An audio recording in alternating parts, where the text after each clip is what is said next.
Assalamualaikum warahmatullahi wabarakatuh. Perkenalkan, nama saya Namira Ayu Natasha dengan NIM 2505091057. Saya dari kelas AB1B. Jadi di sini saya akan membuat tutorial atau langkah-langkah membuat PowerPoint.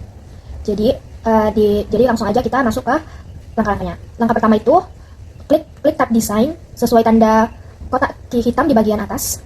Tab design digunakan untuk mengatur tema dan tampilan slide. Yang kedua itu klik menu atau format background. Menu ini berfungsi untuk mengatur latar belakang slide. Dan yang ketiga itu setelah panel format background terbuka, pilih fill, solid fill. Solid fill digunakan untuk memberi warna polos pada background. Yang keempat itu klik icon ember chat atau color. Icon ini digunakan untuk memilih warna background. Yang kelima, pilih warna yang diinginkan. Kamu bisa memilih dari theme colors atau warna tema, standard color. Terus klik more colors jika ingin warna khusus. Nah, langkah yang kedua itu menambahkan shape. Yang pertama itu klik tab insert. Tab ini digunakan untuk menambah objek ke slide. Yang kedua, klik menu shape. Menu shape berisi berbagai bentuk seperti persegi, lingkaran, panah, dan lainnya. Yang ketiga itu pilih bentuk yang diinginkan, misalnya persegi atau persegi panjang. Yang keempat itu klik dan tarik pada slide untuk menggambar shape sesuai ukuran yang diinginkan. Terus langkah ketiga itu memberi warna pada shape. Klik shape yang sudah dibuat agar shape tersebut aktif. Selanjutnya klik menu shape fill. Menu ini digunakan untuk mengatur warna isi shape. Pilih warna yang diinginkan. Kamu bisa memilih dari theme color, standard colors, more fill colors untuk warna khusus. Atur transparansi atau garis shape melalui panel format shape di sebelah kanan. Langkah keempat itu mengatur shadow atau bayangan pada shape. Yang pertama, klik shape yang ingin diberi efek. Yang kedua, di sisi kanan buka format shape. Yang ketiga, pastikan berada di menu shape options. Yang keempat itu klik icon pentagon atau efek. Yang kelima, pilih shadow. 6. Atur bayangan sesuai kebutuhan. Misalnya, preset, pilih jenis bayangan, transparansi, mengatur tingkat transparansi bayangan, size ukuran bayangan, blur, tingkat blur bayangan. Langkah yang kelima itu menggabungkan shape dengan merge shape. Yang pertama itu pilih 2 atau lebih shape. Klik shape pertama, lalu tekan CTRL dan klik shape lainnya. Yang kedua itu klik tab shape format. Yang ketiga, klik menu merge shape. Yang keempat, pilih salah satu opsi. Union menggabungkan semua shape. Combine menggabungkan dan melubangi area tumpang tindih. Fragment memecah shape. Intershape mengambil bagian yang bertumpuk. Subtract mengurangi shape depan dari shape belakang. Yang kelima lalu kita pilih subtract. Langkah yang keenam itu, langkah pertama siapkan bentuk sumber. Pastikan Anda sudah memiliki bentuk. Misalnya setengah lingkaran biru yang ingin Anda salin atau duplikasi berada pada slide kerja Anda. Langkah kedua itu pilih objek. Klik pada bentuk setengah lingkaran biru tersebut atau objek lain yang ingin Anda gandakan untuk memilihnya. Langkah ketiga, duplikasi bentuk. Tekan dan tahan tombol Ctrl pada keyboard Anda. Sambil tetap menahan tombol Ctrl, klik dan seret bentuk yang telah Anda pilih ke lokasi baru yang Anda inginkan, seperti yang ditunjukkan pada area kerja di kotak bawah ya. Keterangannya itu dengan menahan Ctrl sambil menyeret, Anda akan membuat salinan objek secara instan tanpa perlu menggunakan perintah copy dan paste secara terpisah. Langkah keempat, lepaskan salinan. Setelah Anda menempatkan salinan bentuk di lokasi yang diinginkan, dalam contoh di luar batas slide, lepaskan tombol mouse terlebih dahulu, lalu kemudian lepaskan tombol Ctrl. Hasilnya Anda kini telah berhasil menduplikasi bentuk setengah lingkaran tersebut. Langkah ketujuh, langkah pertamanya itu memilih teks menggunakan mini toolbar. Pilih teks, klik 2 kali pada kata about atau blok teks apapun di slide Anda untuk memilihnya. Akses menu mini. Begitu teks dipilih, mini toolbar dan muncul secara otomatis di atas atau di dekat teks. Tata cara pemformatan teks cepat. Gunakan alat di menu mini ini untuk mengatur teks dengan cepat, seperti mengubah ukuran huruf, membuat teks menjadi tebal atau bold, atau mengatur perataan, misalnya membuat teks rata tengah atau center. Langkah kedua itu menggunakan tab home untuk pengeditan dasar. Pastikan Anda berada di tab home. Tab ini berisi semua alat dasar yang sering digunakan. Anda bisa melakukan pengeditan teks yang sama seperti di menu mini, tetapi melalui grup font dan paragraf pada ribbon utama. Langkah ketiga itu mengakses opsi bentuk tambahan atau tab shape format. Pilih bentuk, klik pada bentuk setengah lingkaran biru di slide Anda. Akses tab contextual. Setelah bentuk dipilih, tab contextual shape format. Tindakan selanjutnya, klik pada tab shape format seperti yang ditunjukkan. Tab ini untuk memberikan Anda akses penuh untuk mengubah warna bentuk atau shape fill, mengatur garis luar bentuk atau shape outline, menambahkan efek visual atau shape effect. Hasilnya itu Anda telah berhasil membuat teks about dan kini siap untuk mengatur fasiliasi dari bentuk setengah lingkaran biru tersebut menggunakan alat khusus di tab shape format. Langkah ke-8 itu yang pertama mengakses menu pengaturan objek. Pilih objek, klik pada objek yang ingin Anda atur, misalnya bentuk setengah lingkaran atau kotak teks about. Akses opsi pengaturan, pastikan tab shape format aktif, lalu cari grup arrange atau atur. Klik tombol arrange, klik pada ikon arrange atau atur yang ditunjukkan. Tombol ini biasanya berada di sebelah kanan ribbon. Langkah kedua memutar objek atau rotate. Pilih opsi rotate dari menu drop down tersebut, cari dan klik pada opsi rotate.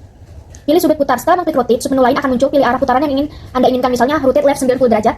Putar kiri 90 derajat ditandai dengan lingkaran hijau. Hasilnya objek yang Anda pilih, misalnya kotak teks about bentuk oval, akan segera berputar 90 derajat ke kiri, mengubah orientasinya menjadi vertikal seperti yang terlihat di tengah slide.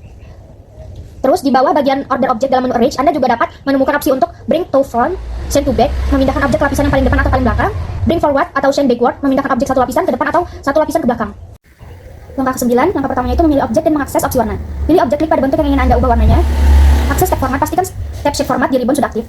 Buka pengaturan warna di grup shape styles, klik pada opsi shape fill, isi bentuk lalu pilih more fill color. Langkah kedua menggunakan model warna custom. Akses tab custom di jendela color yang muncul, klik pada tab custom atau custom di bagian atas di sebelah tab standar mengatur kode warna. Anda akan melihat bagian color model yang memungkinkan Anda memasukkan nilai warna secara presisi. RGB atau red, green, blue, masukkan nilai numerik untuk setiap komponen. Komponen warna misalnya red 255, green 89, blue 105.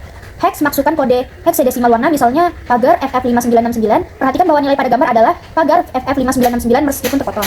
Langkah ketiga itu menerapkan warna baru. Tinjau perubahan setelah Anda memasukkan nilai RGB atau hex. Perhatikan kotak new di sisi kanan yang menampilkan warna merah atau pink dan bandingkan dengan kotak current yang menampilkan warna biru yang sedang digunakan.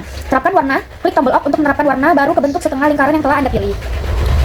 Konteks tambahan lingkaran atau hijau atas, lingkaran hijau menyorot thumbnail slide 1 ini menunjukkan bahwa meskipun Anda sedang mengatur warna, pratinjau slide tersebut masih memperlihatkan bentuk setengah lingkaran biru awal atau warna current sebelum perubahan ini diterapkan. Langkah ke-10 itu, langkah pertamanya pilih slide sumber, pilih panel thumbnail, arahkan kursor Anda ke panel sebelah kiri tempat pratinjau atau thumbnail semua slide Anda berada. Pilih slide, klik pada slide yang ingin Anda salin. Dalam contoh ini itu ada slide 1.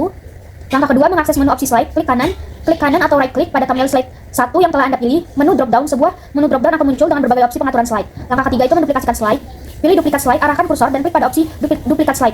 Duplikat slide yang ditandai dengan kotak hijau pada gambar. Hasil PowerPoint akan segera membuat salinan persis dari slide 1 yang Anda pilih, termasuk semua bentuk teks, gambar, dan pemformatan yang ada di dalamnya.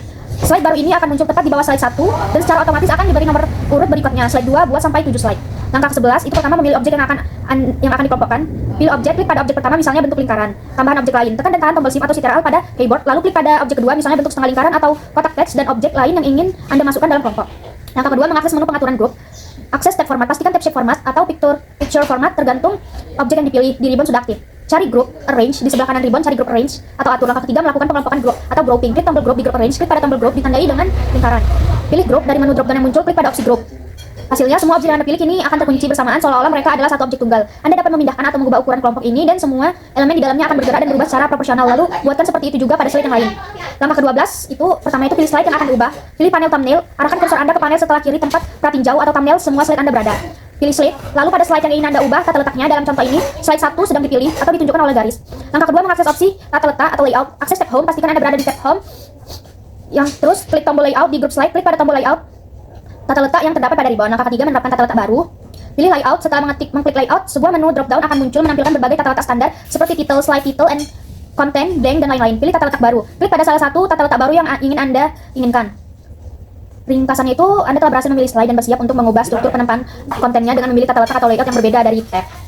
Langkah ke-13, langkah pertama itu memilih dan memindahkan objek. Pilih semua objek, klik dan seret kursor untuk membuat kotak seleksi di sekitar semua objek yang ingin Anda atur atau gunakan Ctrl+A untuk memilih semua objek di slide kotak hitam luar. Langkah keduanya itu menggunakan panduan perataan atau alignment grids. Pindahkan objek, klik dan seret objek yang telah dikelompokkan, misalnya tumpukan bentuk oval berwarna kuning, hijau, dan merah ke posisi baru. Perhatikan garis bantu. Saat Anda menyeret objek, perhatikan garis tipis, abu-abu, atau garis vertikal dan horizontal yang muncul di area kerja. Garis-garis ini adalah panduan perataan atau alignment guides. Garis ini secara otomatis menunjukkan ketika objek sudah sejajar dengan tepi slide atau objek lain. Objek berada tepat di tengah atau center slide secara horizontal atau vertikal. Langkah ketiga, mengatur posisi tepat. Penempatan akhir lingkaran ini menunjukkan bahwa kursor Anda berada di slide untuk memindahkan objek. Memastikan kontrol halus pada penempatan. Tujuannya dalam contoh ini adalah mengatur agar tumpukan bentuk berwarna yang merupakan elemen navigasi atau timeline memiliki jarak yang sama antara satu sama lain dan berada di posisi yang diinginkan di sisi kanan slide. Langkah ke-14 itu memilih slide sumber. Pilih panel thumbnail, arahkan kursor Anda ke panel sebelah kiri tempat pratinjau atau thumbnail selama slide Anda berada. Pilih slide, klik kanan atau right klik pada slide yang ingin Anda salin dalam gambar. Ini adalah slide 1 yang sudah memiliki elemen desain dan navigasi atau thumbnail berwarna-warna. Langkah kedua, mengakses opsi duplikasi. Aksi menu drop down, setelah Anda klik kanan pada thumbnail slide, sebuah menu drop down akan muncul. Pilih duplikat slide, klik pada opsi duplikat slide yang ditandai dengan yang sudah di situ ya. Hasilnya itu PowerPoint akan membuat salinan persis dari slide 1 dengan semua grouping warna dan posisi objek navigasi yang sudah Anda atur dan menempatkannya sebagai slide 2. Ini adalah cara paling efisien untuk membuat slide baru dengan desain yang konsisten. Langkah ketiga itu meninjau hasil duplikasi. Area kerja slide, kotak hitam di area kerja untuk menunjukkan hasil duplikasi slide. Konteksnya Anda dapat melihat slide tersebut sekarang berisi tumpukan bentuk oval yang diberi tabel seperti follow, teams, history, dan about yang semuanya disalin dari slide sumber. Slide ini siap untuk diisi dengan konten utama yang baru. Langkah ke-15 itu, langkah pertamanya pilih objek yang akan Anda pindahkan.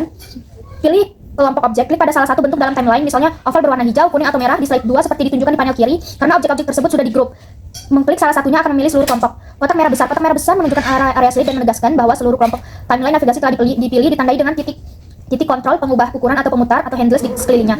Langkah kedua, memindahkan objek, gunakan kursor, klik dan tahan kursor mouse di atas salah satu objek dalam kelompok yang terpilih. Geser posisi seret kelompok objek tersebut, konteks dalam gambar sedang digeser ke kanan dan sedikit di luar batas slide yang terlihat. Ini sering dilakukan.